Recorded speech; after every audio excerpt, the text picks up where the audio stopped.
Support for Louisiana, the state we're in, is provided by... Every day, I go to work for Entergy. I know customers are counting on me. So Entergy is investing millions of dollars to keep the lights on and installing new technology to prevent outages before they happen. Together, we power life.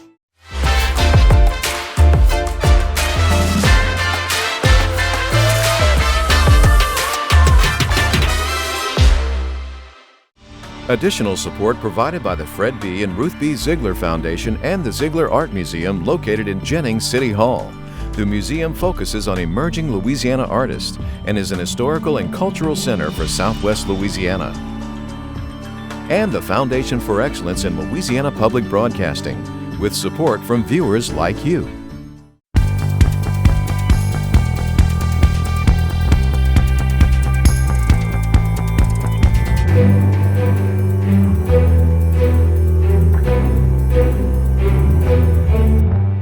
Let's talk about who's in. I think that's easier to focus on than sure. Who's saying they're not going to run.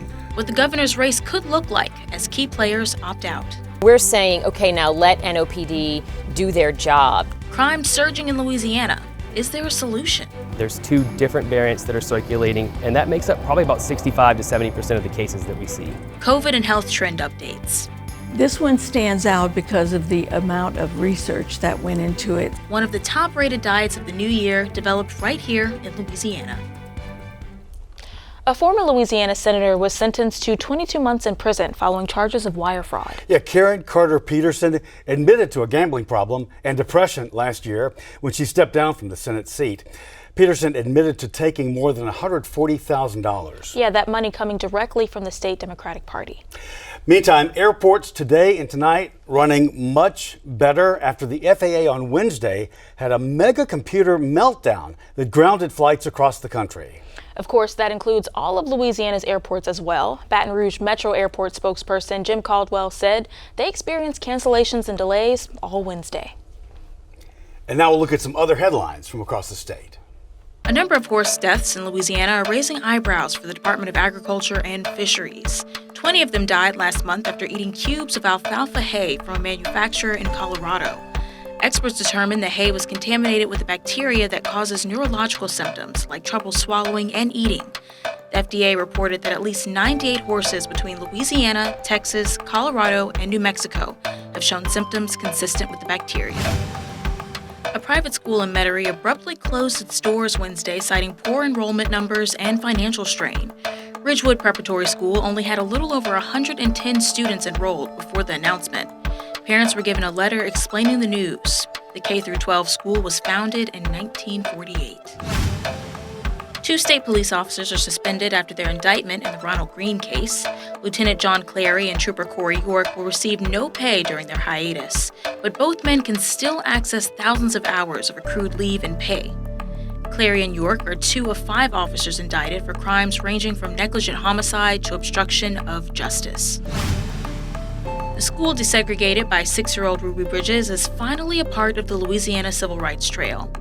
Lieutenant Governor Billy Nungesser spoke fondly of Bridges' efforts in the ceremony in front of William Frantz Elementary. Bridges herself was unable to make the event, but family and friends stepped in for her. William Frantz was just one of 2 schools desegregated in New Orleans in 1960.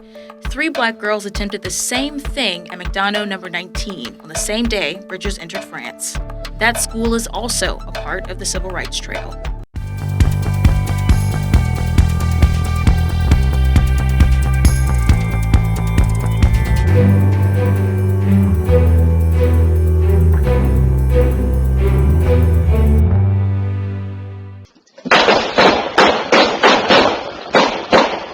This is the St. Roch neighborhood in New Orleans, in the middle of the day. A doorbell camera captures a shootout with these 3 young men firing back at shots fired at them.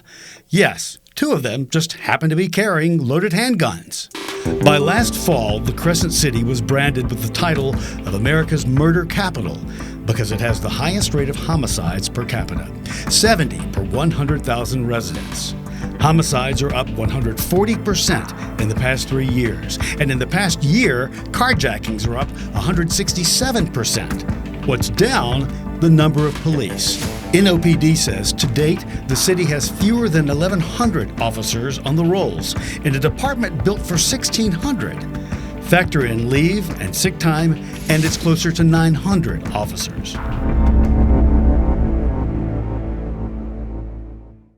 I talked with the founder of one of the many grassroots efforts underway in New Orleans, and she says too few police is part of the equation, only part of it.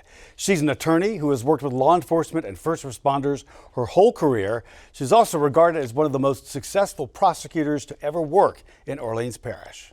Laura Canizero Rodrigue is a leader of one of the grassroots groups in New Orleans. There are many, but it's the Bayou Mama Bears. You can see it on Instagram and Facebook. And what you guys are doing is trying to make people accountable for what's happening and educating people. Are you noticing reaction from people? You know, the reaction to the group and the posts has been somewhat overwhelming. You know, it's a group of women who came together and really out of a fear in a large sense, because women were becoming the majority of victims of carjackings. And it started to scare people. You know, we weren't just getting carjacked at 2 a.m. in dark alleys. It was at 9 a.m. at Costco. Yeah. It was, you know, in mid-city in broad daylight when Miss Linda Fricky gets her arm ripped off, you know, leaving her insurance job. Those things really started to scare citizens, and women started coming together saying, okay, you know, how do we protect ourselves? What is the next step here? Do we have to move out of the city where we are born and raised and those sorts of things?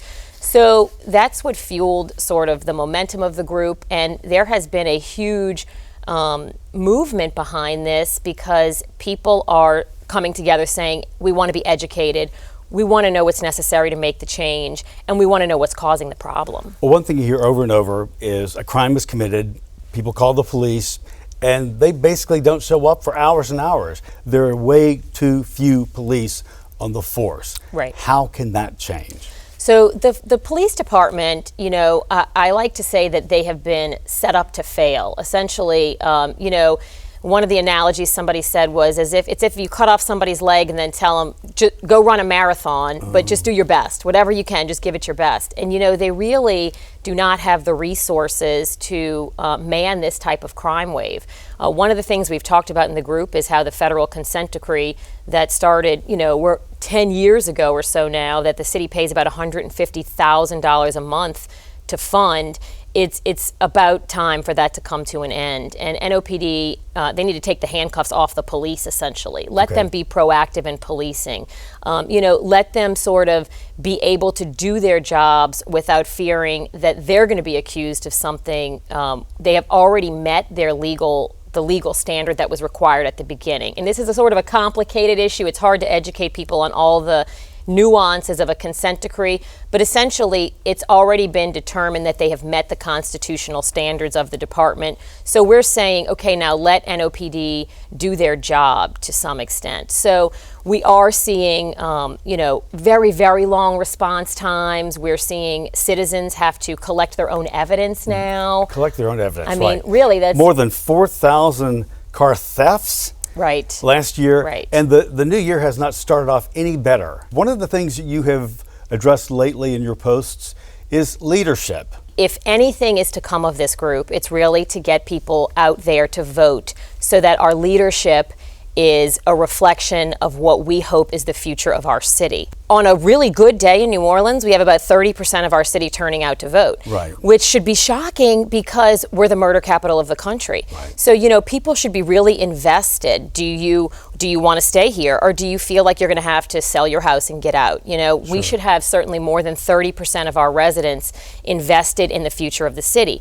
And the leadership has been the biggest indicator of where our crime is going, because we had a major shift in leadership in 2019 and in 2020 in New Orleans, and we are suffering major consequences as a result of that. And in 2019, there were 119 murders in New Orleans. Correct. Last year, about 280. That's right. So in 2016, we started to see a steady decline of murders. You know, I think it started around 174 in 2016, inching down and down every year until 2019. In 2020, we elected a progressive DA, that's Jason Williams, and not only that, but one thing that kind of flies under the radar that people forget about is our criminal court judges. About 50% of our bench flipped. That means about half of the criminal court judges were newly elected. And we saw a lot of what we call progressive or more liberal on crime judges get elected to that bench. What that results in is lower bonds or a release of offenders when they're brought in or brought before the judge with a crime pending. So obviously that allows them to return to the street to commit crime. Right. So that major shift in leadership, we can start to study those numbers now. What has happened? What is the result of this shift in Orleans Parish? Mardi Gras has begun, the season has begun, and this weekend Miss Universe will be broadcast worldwide from New Orleans. And there was concern about some of the contestants. I talked with the Lieutenant Governor a month ago. They contacted him saying, we want to make sure our girls are safe. Can you imagine that? Well, it's embarrassing. In any other time, we would be so proud to be hosting this event. It's certainly such an amazing event for women, Sure. and families would be happy to participate. Now, I do not see how they guarantee the safety of the people traveling here, and not only that, but the residents who may be affected by gunfire. One of the things when I was asked about the Miss Universe pageant coming here, I said something, and it makes people kind of step back a little bit, but I am a numbers person. I like to see numbers and show me what's actually happening. And I said, you are statistically more likely, the candidates are statistically more likely to leave in a casket than with the crown.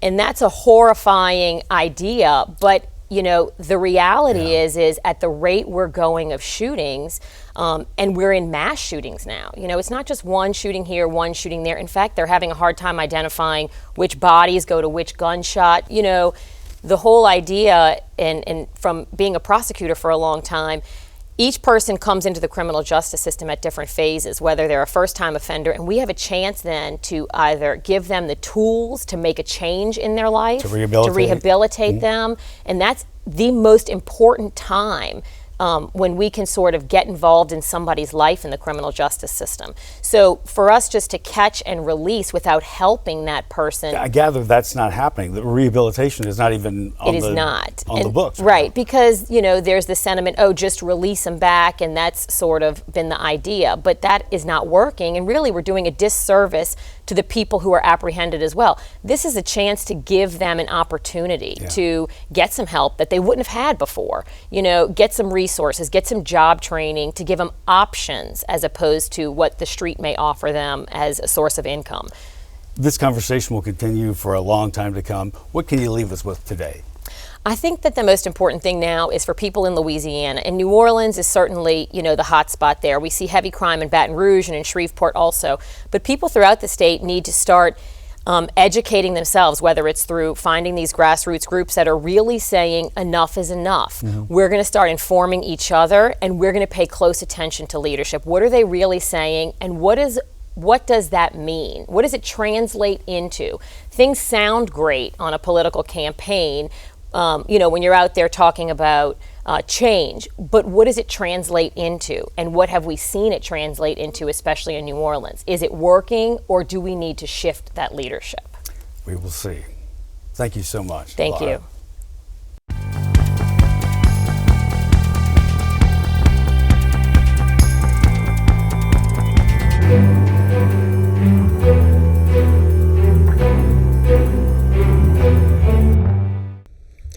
We're going to elect a new governor in Louisiana this year, and the first weeks of 2023 have been, giving us surprises. But Jeremy Alford, you've penned that it's been messy. It has. You're the editor-publisher of La Politics. You write for the New York Times. You've written books. You are a political guru in the state. And so is it fun right now to see what's happening? Oh, yeah. I mean, welcome to the 2023 election cycle. Yeah. Who's in, who's out? What do you forecast? Nothing went as planned this week. No one announced on the days that they were supposed to. It was incredibly messy for someone who writes about Louisiana politics. Yes. It couldn't have gone better, right? Right, exactly. But let's talk about who's in. I think that's easier to focus on than Sure. who's saying they're not going to run. On the conservative side, things are really coming into sharper focus. You got Attorney General Jeff Landry, and you have Attorney Hunter Lundy of Lake Charles. Those are two guys who have been in the field for months now, and they are joined this week by Treasurer John Schroeder. Okay, yes. He is the latest to announce. So his statewide office is going to be open, and the Attorney General's office is going to be open because they'll be running for governor. But we got a few more announcements on the way. Over the next week, you're going to hear an announcement from Senator Sharon Hewitt. She's from the Slidell area. Right, she used to be an oil and gas executive. And you're going to hear an announcement from Representative Richard Nelson, who is a freshman state representative from the Mandeville area. He has an intelligence background with the federal government. Really interesting guy. So Okay. the conservative side is really coming into focus. And a couple of names you haven't mentioned yet. John Kennedy, of course, said he will not run. That's right. And Billy Nungesser, who we thought would run if Kennedy didn't, is also not going to. He wants to run to be lieutenant governor again. That's right. And of those two, I think we're going to hear from John Kennedy once again at some point, because I think all eyes and ears will turn to him and ask, who are you supporting? So at some point, he's going to get the spotlight back. Okay, got it. On the Democratic side. Yeah, there's a lot of intrigue, a lot of mystery over there. There's a lot of noise this week because there's a new poll in the field that is testing the name of Democratic Party Chairwoman Katie Bernhard. She's going to have an announcement here soon. She is seriously looking at the race. Really? That would be an interesting addition. There's also Transportation Secretary Sean Wilson, who works for the governor. Right. He has polled himself in this race. He likes what he sees, but has not made a final decision. Couple wild cards, both district attorneys. The district attorney from St. Charles, Joel Chassaw, he was in the same poll as Katie Bernhard, but I'm being told if she runs, he may be supporting her. Okay. The other, who is much more serious, who I've spoken to many times this year about this, is Hiller Moore. Yeah, from East Baton Rouge. He the district attorney of East Baton Rouge Parish. He is a white Democrat. He very much fits that archetype of a John Bell Edwards, a conservative Democrat. And he is looking at this race really seriously. You know, at one time he was looking at Attorney General, but now it looks like it may be the governor's race. What surprises you the most about what has transpired? You know, I think Billy Nungesser's exit was a surprise, and you know, I'll be surprised to see what the rest of the field looks like, because right now Jeff Landry is incredibly organized, maybe more organized than any gubernatorial candidate I've ever covered. But does that mean that he would be the shoe-in favorite? No, I don't use terms like that for governor's races anymore. I think we learned 8 years ago that the fundamentals don't always apply to the governor's race, that it's an intimate race, and that people treat this differently than they would something like the U.S. Senate or even mayor. Yeah. Well, you're going to come back because we're going to talk about this a lot more, and we'll see what happens in the coming week or weeks, right, with some of these other announcements. Yeah, looking forward to it. All right, Jeremy, thank you so much. Appreciate it. Always.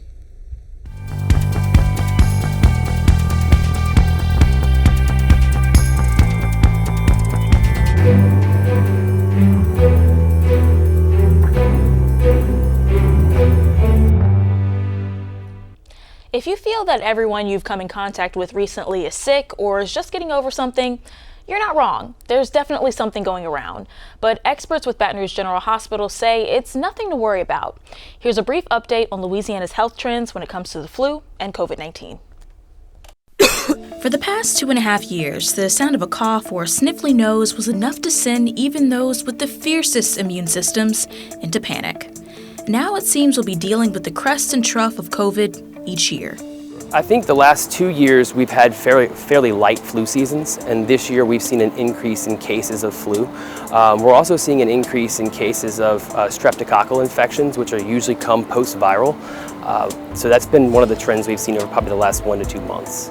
The holidays always bump flu and COVID numbers. That's an inevitable trend.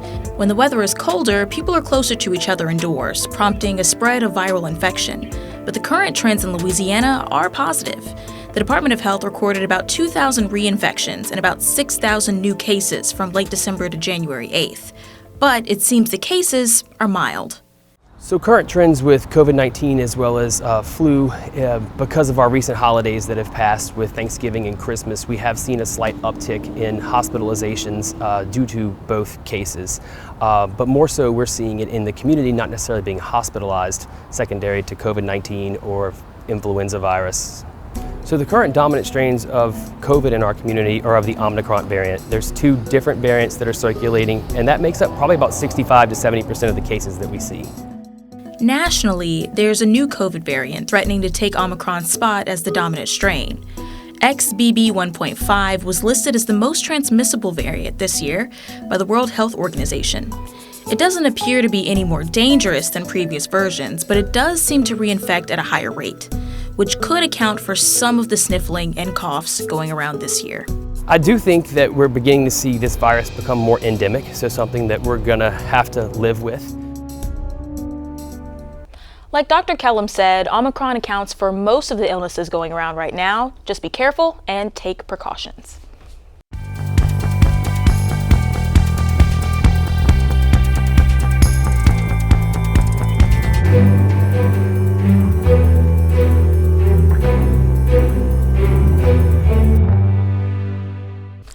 The beginning of the new year means some people will be putting bad habits behind them, or trying to, with New Year's resolutions. Andre, did you make one? It sounds like a good idea. You know, I have never made a New Year's resolution. Because you're just already so perfect.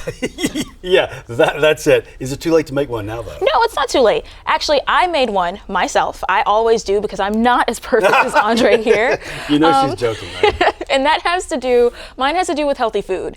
And Pennington Biomedical Research Center may have the diet plan to help you meet those goals if you're like me. So they have developed the DASH diet, and I spoke with Catherine Champagne, aka Miss Dash, who helped develop one of the highest rated diets in the country. When that ball drops on New Year's Eve, for many it represents a new chapter, a second chance at self-improvement. And if you're like me, it means making another New Year's resolution for like the 26th time. This year, my New Year's resolution is simple: eat healthier. And I'm not alone in my pursuits. That's the most common resolution you can have. And Pennington Biomedical Research Center is looking to help with that. The DASH diet they've developed once again is ranked one of the best diet plans ever made by the U.S. News and World Report.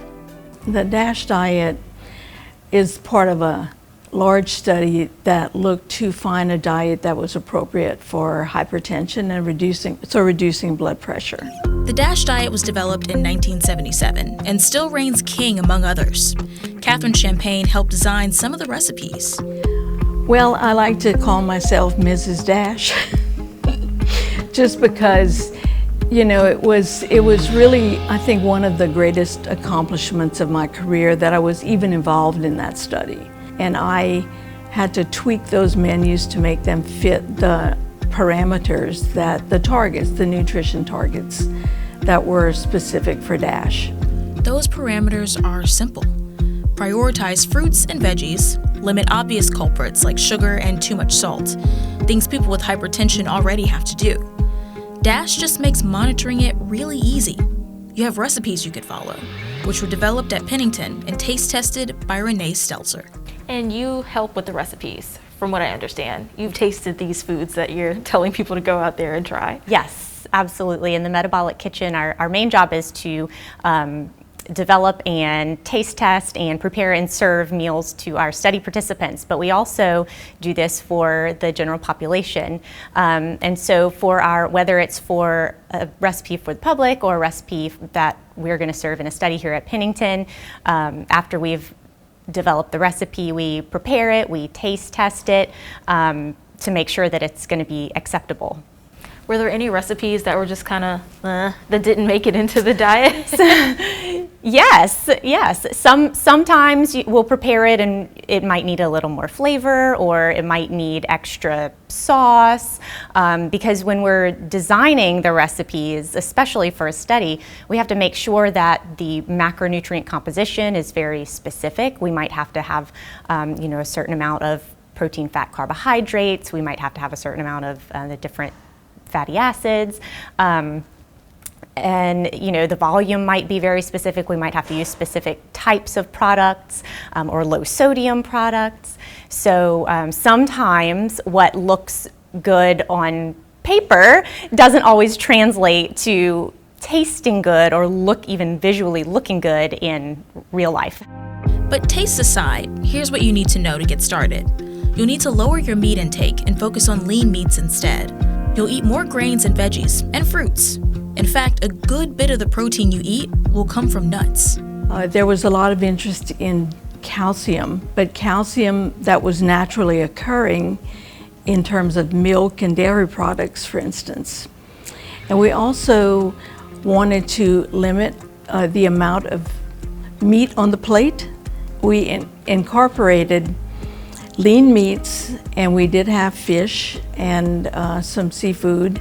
We also concentrated on nuts and seeds because of the magnesium content of those products. And so basically our DASH diet was slightly higher in protein. It was not a high protein diet, it was about 18% of calories, as opposed to a normal recommended protein level of about 15%. Well, why do you think this one is ranked so high? I mean, they have so many other diets that are popular. I mean, you have people that are doing paleo, there's keto, there's the Mediterranean diet. Why do you think this one stands out so much? This one stands out because of the amount of research that went into it. So we did have, we had two cohorts of DASH.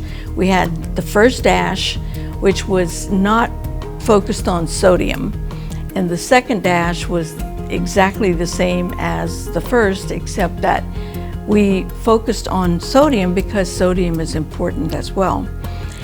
And the other thing that is important is that we had follow-up studies where we recruited hundreds of people at 4 different sites to see if we could instruct them on the DASH diet, because you know, it's one thing to come here and get your foods for you. It's pretty easy, very attractive. But in reality, you have to prepare your foods yourself. There were other diets listed in the study. Honorable mentions on that list were the Mediterranean diet and the flexitarian diet. They were all in the top 3. So if your New Year's resolution is in fact to eat healthier, these are pretty good places to start. But the DASH diet is proven to work. So the DASH diet, it sounds like something that I should do. You should do. I will look into it. You should. It looks very good. All right. I believe you, for sure. Hey everyone, that's our show for this week. Remember, you can watch anything LPB anytime, wherever you are, with our LPB PBS app. You can catch LPB news and public affairs shows, as well as other Louisiana programs you've come to enjoy over the years. And please like us on Facebook, Twitter, Instagram. Yeah, just Instagram. Yeah. For everyone in Louisiana Public Broadcasting, I'm Andre Morrow. And I'm Kara St. Cyr. Until next time, that's the state we're in.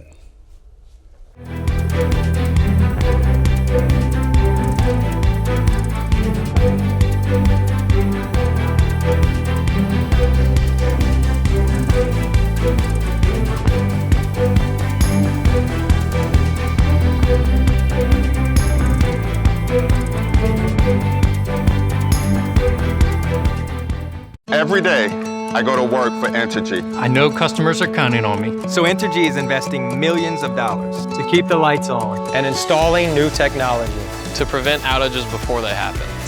Together. We power life.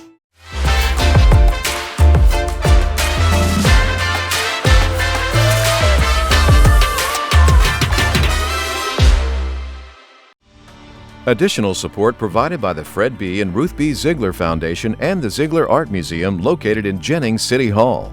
The museum focuses on emerging Louisiana artists and is an historical and cultural center for Southwest Louisiana. And the Foundation for Excellence in Louisiana Public Broadcasting, with support from viewers like you.